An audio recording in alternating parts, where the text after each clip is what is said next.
Introduction. Sam is sad. 2 wheels of his toy bus have come off. The bus no longer runs. He takes the toy bus to his father and asks him to mend it for him. His father fits the 2 wheels, and his bus is as good as before.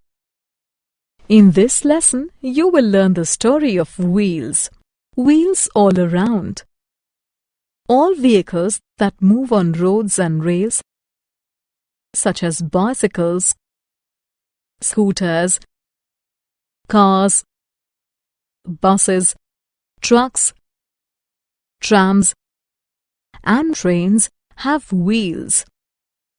Aeroplanes also have wheels because they move on road first before taking off. Modernization of wheel. We have come a long way from the days of wooden wheels. We now use steel, iron, and rubber to make wheels. Such wheels are strong. They last long. Wheels have made transportation easy.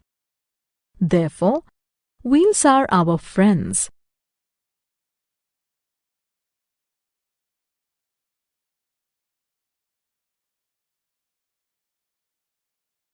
Summary. Let us summarize what we have learned. Wheels are round in shape. They roll easily because of their round shape. Wheels are used in vehicles to carry people and goods from one place to another.